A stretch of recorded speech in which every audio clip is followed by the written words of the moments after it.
All right, so how about a close your eyes beginning?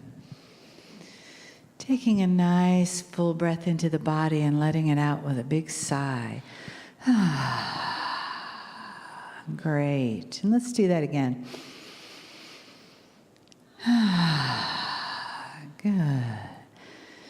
So just letting your body relax into the chair and the energy move into your body with each breath. A little more slowly, a little more softly.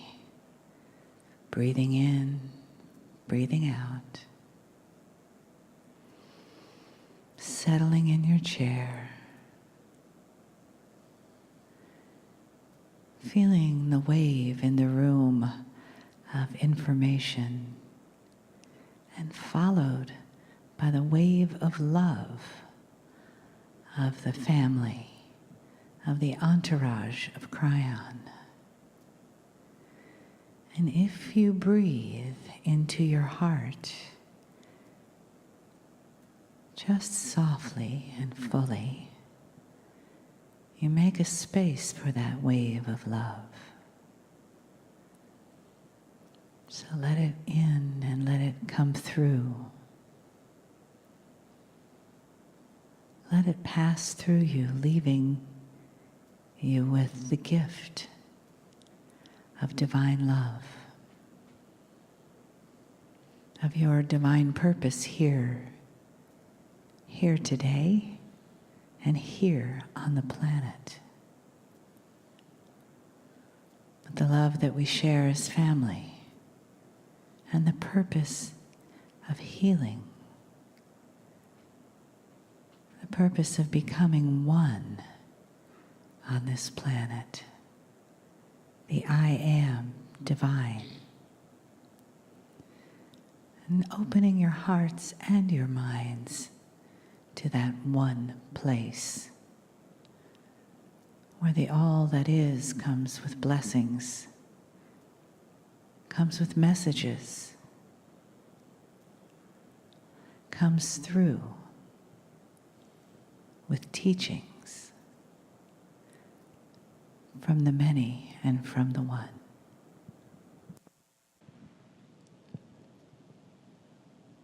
Greetings, dear ones. I am Kryon of Magnetic Service. It is the beginning of the day, and a time when I would give a brief message to all those listening. Often the beginning channel is one that challenges you with belief. What are you hearing now? Are you hearing the human, or is it above that? And that is always the perception, the choice of all who are here. Consciousness has always been the key to the answer to that question. The consciousness that sees perhaps linear things and sees this as impossible, or thinks above that, or has experienced the energy before and knows that what is being presented does not come from the man in the chair. And then you would say, well, where does it come from? And that is difficult, because where does not relate in a multidimensional field, or in the talk that you would have outside of your dimension. There is no where. Instead, you would like to say perhaps what. Even that is hard, because what would indicate a singular thing that has purpose and a name and shape, and it doesn't necessarily work either. Would you please define love? Where is it? What is it? And you would struggle for a month. How many books have been written describing the power, the beauty, the influences of love?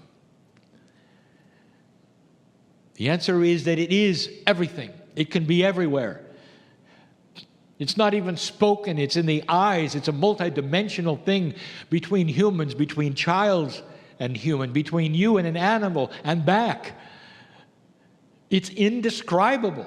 It is not where is love. It just is. And that is what you're hearing. The creative source is far beyond the box you think you wish to define.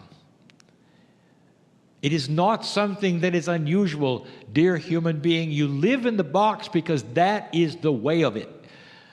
You must be linear because that is the way of it. But then there are the variations. I'll call this small channel the man in the box. And we talk about a man who represents all humanity, who lives in a box, and it's a big one. We could even call him Woe if we wanted to, as we have many times, because Woe is a woman and a man. He's a Woe man.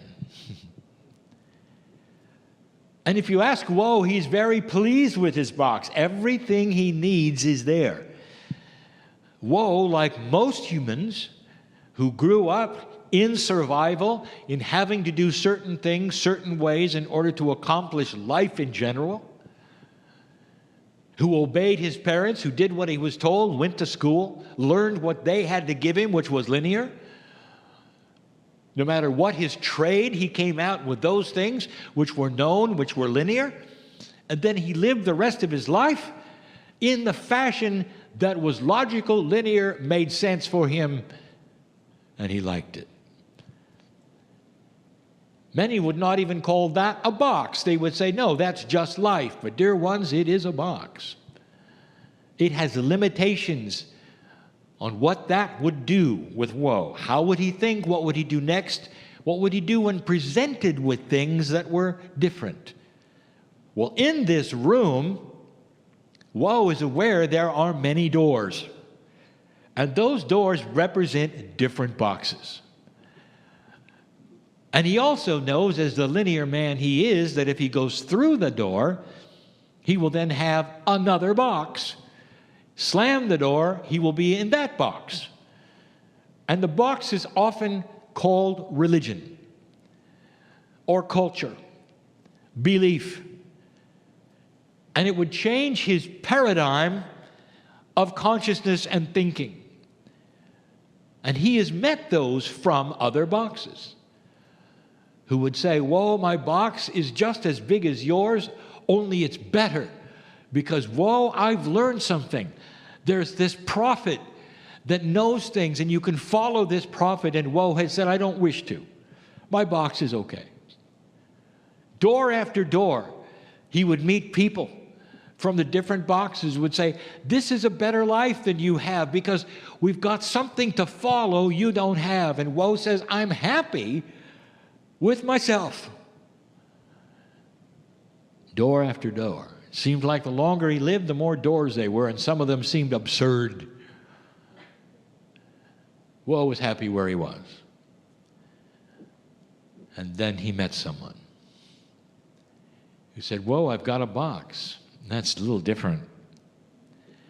And Woe said, and which door are you? And he said, well, this box doesn't have a door. And Woe said, doesn't have a door, how can I get from my box to your box? And shut the door. And the man said, well, that's just the point. You don't shut the door. You see, my box is incorporated in your box. It makes your box get bigger. It gives you extra senses that you don't have now about who you are and the love you might have inside, and perhaps even where you came from. And Woe said, let me get this straight. There's no door. I can't get there. It's going to make my box bigger, and I'm going to think differently. And the man said, that's correct. Woe didn't think much of this, but it intrigued him to have a bigger box. He made the jump and realized that gone was the linear. He didn't have to step through something and become something else. Woe got bigger in his belief, in his knowledge, in his joy. His box was added unto. It wasn't something you get in one and close the door and forget everything else you ever were. When woe became this, he said, show me more. There's got to be other boxes that will make this one even bigger. Now I'm intrigued because I'm doing better than I ever did in my life. I feel better. I have more joy. I'm living longer. And he says, is there another box? And now he wasn't talking to a man. He was talking to the voice that said, whoa, there is always a bigger box. In the love of God, you will find it if you search. There is no limitation on how big the box of the human can be. And it's up to the human being and their consciousness. No doors are involved. Like all things non-linear, they appear when the formula is correct. And the formula is higher consciousness. Is one that starts to understand and realize who they are, where they came from, and what they're here for. Where they start to relax and the chemistry of their body starts to change. And the box becomes so big they cannot even see the walls. This is the story of the man in the box, and it's the story of humans right now. Make no mistake, I am not giving you the story of humans that are going to step into metaphysics or New Age. I am giving you the story of humans who are starting to develop themselves, by themselves, and finding greater purpose themselves, who are becoming more peaceful, living longer, having joy in their life themselves, without a nomicker, without anything to hook to, without a prophet, without a doctrine. Because it's all there inside, and they're finding it, human after human after human, no matter what the culture, no matter what the language. And that is the story of this, the new human in the new world. Where are you? I'll be back. And so it is.